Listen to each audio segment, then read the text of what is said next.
Welcome to Think Big with Dan and Qasim. Join hosts Dan Melnick and Qasim Masood as they explore big ideas, limitless possibilities, and engage with visionaries, entrepreneurs, and thought leaders who dare to dream big, get inspired, motivated, and find practical tips for personal growth.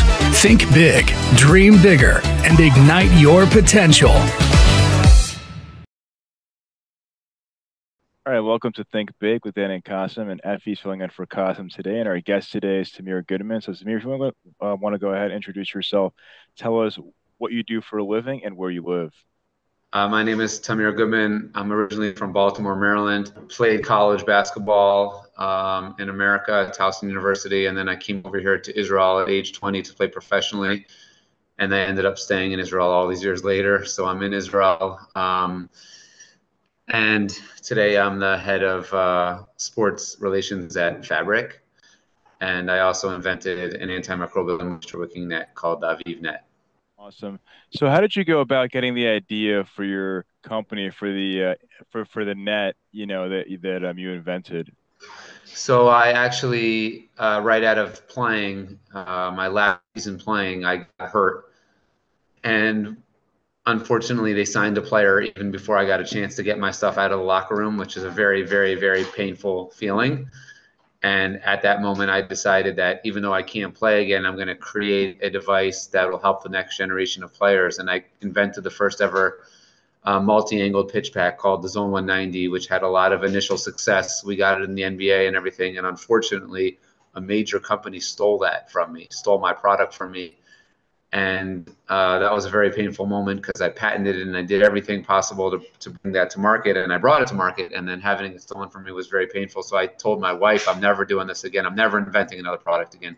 And then I made a shift and started focusing much more on coaching and clinics and camps and speaking engagements and educational initiatives and things like that. And then the pandemic hit, and we got an email from the Basketball Association that said, we're not sure when we're ever going to practice again. But when we eventually go back to practice, there's too much bacteria on the ball. We can't pass the basketball. So every player is going to have to keep the ball in their own hand the whole practice. And I was like, okay, this is really bad for me and my line of work that you can't pass the basketball anymore. But then I thought, I know that Israel is a world leader in fabrics and yarns. And I knew that there's a lot of antimicrobial yarns. So I said, well, why don't we create a net that'll be antimicrobial and moisture wicking, because the ball is really slippery in the game, and be able to have advertising component in the net, because the net is the most visual part of the game, especially if you watch the highlights on Instagram. And I went ahead and found the right people to work with in Israel, a company called ICAR, and been very blessed ever since. And I, went back on my promise, because I originally said I was never going to invent another product after what happened to me. But thank God this time around I was able to, learn from my mistakes, what I could do better, and now thank God we're nationwide in Dick's Sporting Goods. So in terms of finding the right partner, right partner company to help you build up this idea, what did that process look like for you? Well, basketball taught me to be really good at like when people tell you no, and just continue moving forward. Because like in basketball, you miss a lot of shots, you get traded a lot, you get really good at like hearing a no and keep moving forward. So every company basically told me no, and that was fine. I still believed in the idea. And the last one said yes, and that was ICAR, and they ended up being the perfect partners. So, and then as far as like a business side, I knew that after what happened to me at Zone 190, I was going to need a lot of marketing help, like a lot of power.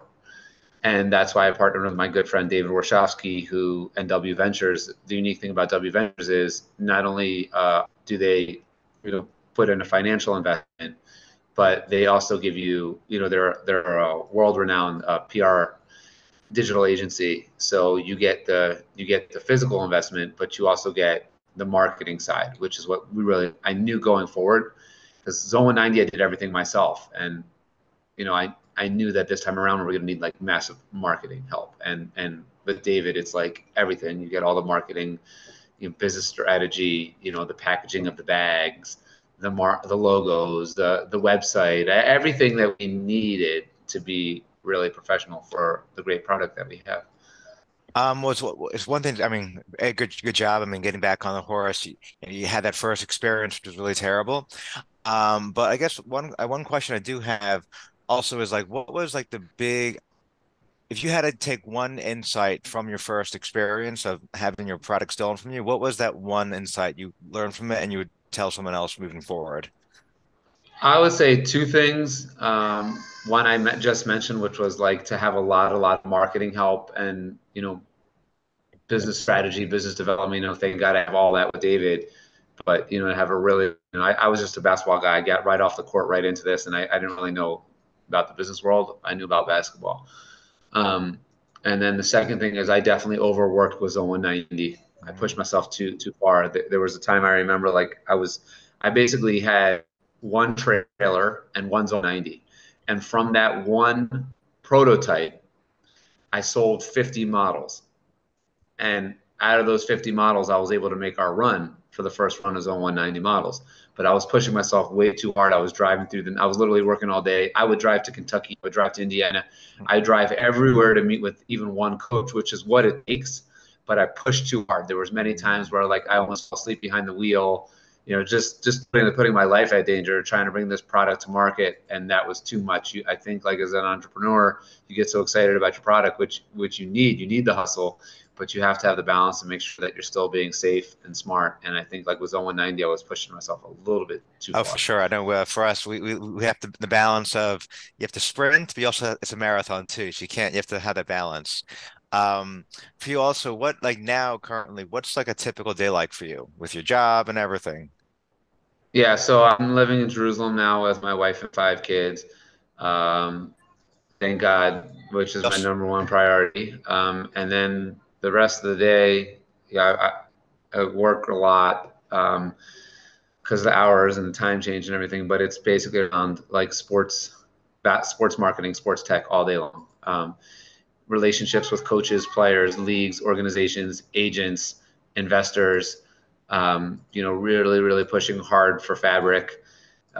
Fabric is quickly becoming, a leading fan engagement technology that's doing so much on the field, on the court, and off the court and outside of the arena. So, just establishing relationships, intros, networking, leagues, helping to bring in new investors, helping with our roster of champions, getting a lot of really big name people in the sports world to be part of the Fabric team.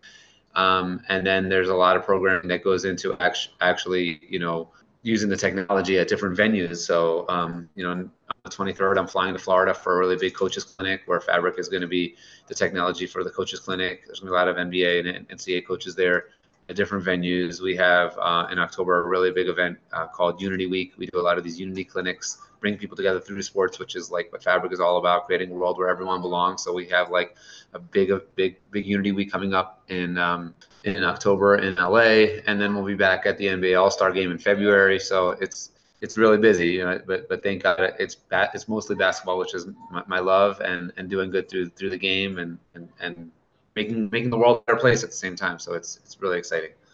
I have a book and movie coming out as well that I'm very excited about. So a lot of good things. That's amazing. So, what was the biggest challenge that you had when starting Aviv Sports? I would say the biggest challenge I had was facing my fear of like, okay, I've already been burnt really bad. I thought I did everything the right way, and yet it still got stolen from me. I did eventually win, and I got a settlement, and they signed off that the company that did it said, they wouldn't ever do it again and all that. The truth did come out, but it took like 6 or 7 years, and you're like, do you really want to like go through something like this again? I really, really got burnt and hurt. So I think facing my fears and coming back even stronger and smarter. I think that's the thing, like knowing exactly like what you've learned and how to implement it moving forward. And that's been really great with W Ventures. So, as of right now, how does technology help you in your business?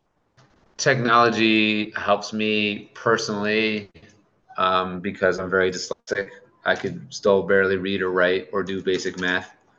Like if I had to write something on a piece of paper, I would not be able to read it. I can't even read my own handwriting. Like I'm a mess. But at the same time, dyslexics made me very creative.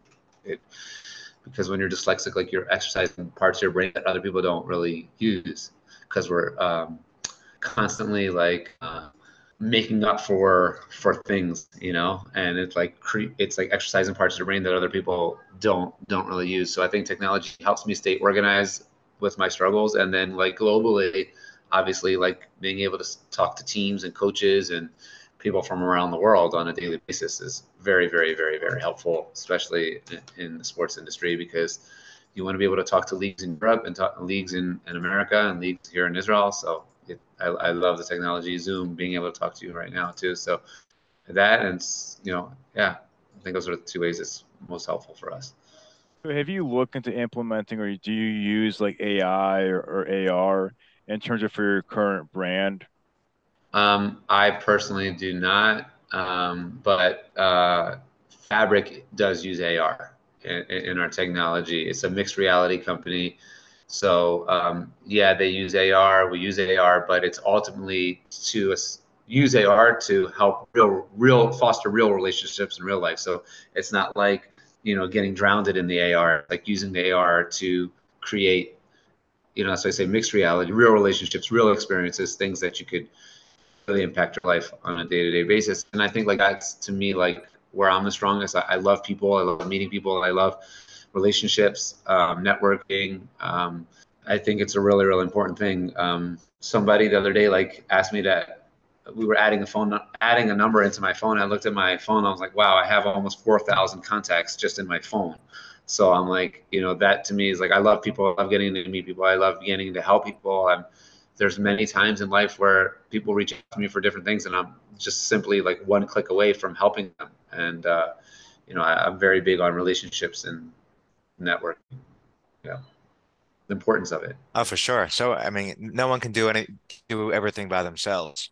For you, what's your like biggest priority for Aviv Sports the next 3 to 6 months? Yeah, for Aviv, we have some very, very exciting things in the pipeline that I'm really, really excited about. I Okay. can't really share them just yet, but there's a lot of really exciting next steps. And I just eventually believe, like in short, what I can share is that, you know, every part of the game of basketball has been updated, right? Like no one's gonna wear, like, you know, when I was playing, like a heavy sweaty like gray or like non, you know, technologically advanced like uniform. Like everyone's wearing dry fit, you know, high performance. Everything's about like performance enhancing. So why not use a performance enhancing net? Like, you know, the net's the only part of the game that hasn't been advanced. So now we have a net that's like keeping the ball dry. It's allowing your players' hands to stay cleaner and safer, and it's allowing teams to make money in a way that they've never been able to make before, because you could sell the advertising space on the net. It's also in-game memorabilia. Our net never goes up on the rim ever. It will never have to stop the game, like after a swish, and pull the net down. And also, or you could just add your school logo, your team logo, which is like a great way to increase, you know, pride with the team. But also, you could sell like your team logos at the merchandise store, just like you would sell a hat or a hat. You can now sell personalized nets with your school's logo on it. So, you know, every part of the game's been updated, and we believe like all the teams, you know, in backyards are going to switch over to a performance enhancing net that you could also advertise on. Awesome. So how would you say that your discipline, being a former professional athlete, has helped you in starting this business? Oh, in every way possible. You know, basketball has taught me how to be very resilient, how to be very organized, how to communicate, how to stay positive when you need to stay positive, how to push through. Basketball teaches you how to like push through, have an amazing work ethic, get along with people from all over the world. I feel like if you play Division I basketball, and you basically set yourself up for life, because you learn how to work at a level that is unbelievable. Your work ethic is unbelievable. Your preparation skills, learning all the scouting reports, your networking, how to speak to the trainers, how to speak to the coaches, how to speak to, you know, people in the media. Bouncing back, you're constantly losing games. How do you like learn from a loss and pick yourself up and get ready for the next game? How to constantly get better. Like in basketball, as soon as the season's over, you're right back in the gym. Like, I want to get better for next year. You know, how to stick to a game plan, but then also sometimes you need to pivot. Like coach says, here's tonight's game plan. We're sticking to it. And, you know what? They threw something at us. I got to pivot. You know, how to pivot and even move forward. All these type of things is exactly what you need in business. So I think basketball has helped me very, very much. Time management. Like, think about this. Think about, like, everybody else in college is just in college and they might have like a day job, right? But you're literally flying around the world playing basketball. And it doesn't matter what time you came back. Like, you could have got back at 2 o'clock in the morning, 3 o'clock in the morning. You could be at 8 o'clock class. Like, nobody cares, right? So just like time management, all these things have really helped me.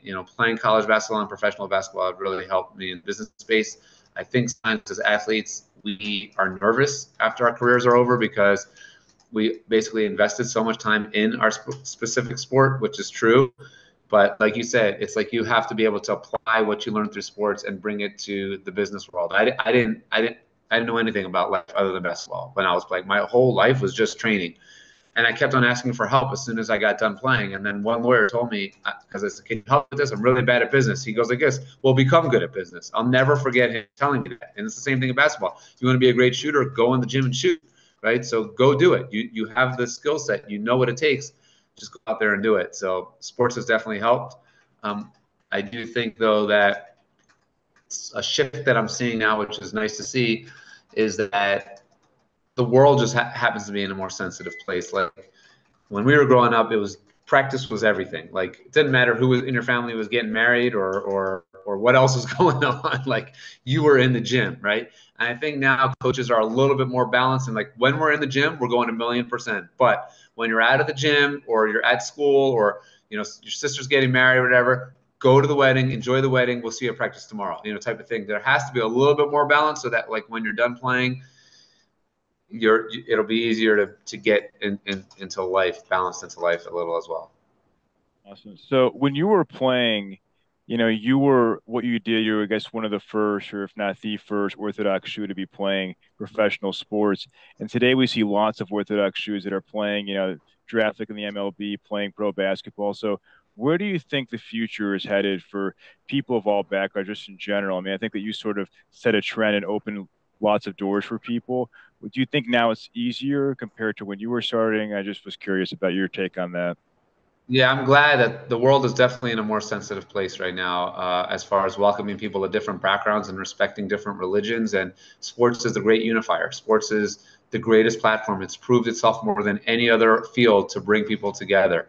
And it's a really beautiful thing to see. And if it doesn't matter who you are or where you came from, like, if you get on the court and you play the right way and you play well and you have respect, like, everyone's going to respect you. Everyone's like, the more diverse the world is, the more we realize how one we really are. And the great way to prove that is through sports. So I don't think anyone should be ashamed of their backgrounds. I think everyone should be proud of who they are, where they come from, and they should be respected. And sports is a great way to bring all this together. Awesome. Definitely. Now, if we were to have this conversation 1 year from now, I know you said things are on the horizon for your company and you can't share everything, but where do you, like, if we were to have this discussion 1 year from now, what do you see Aviv Sports like at 1 year from now? I think 1 year from now, a lot of the things that Aviv Sports is working on will hopefully be switched from a novelty to a must-have, where for a lot of people, it's like totally new. Hey, we've been using the same nets for so long, like, and I think, like, it'll be a shift to, like, of course we're going to have performance enhancing net, and of course we're going to advertise on the net. I think it'll be like standard. Awesome. What's also the I know you mentioned you have a book coming out and a movie about you coming out. I don't know if you can give us a name, but what's the name of this? So yeah, the book is, I'll just tell you in general because I can't share too much, but the book is about being a dyslexic basketball player. It's a children's book, and we'll be able to share more information in about 2 weeks. I'm supposed to get the cover of the book, working with an incredible publishing company, and the whole book is to empower kids with learning challenges to find their inner superpower through their struggle and not to feel like they're not smart or they're incapable of being successful. Kind of like what I went through being dyslexic as a basketball player. And the movie, we have also working with some really great partners, and it's more about my journey. I would say it's kind of like a Rudy style movie, but like a real documentary of, the chances of me actually being able to get a Division I scholarship and playing professionally without playing on the Jewish Sabbath was seen as absolutely impossible. Kind of like how it was seen as impossible for Rudy to make it to the Notre Dame football team, and just kind of showing the journey of the ups and downs of what I had to go through to ultimately live out my dream. And hopefully, again, also will be very impactful, empowering, and inspire people, same as the book. So what is the one biggest piece of advice that you wish that, you would have known that when you were younger?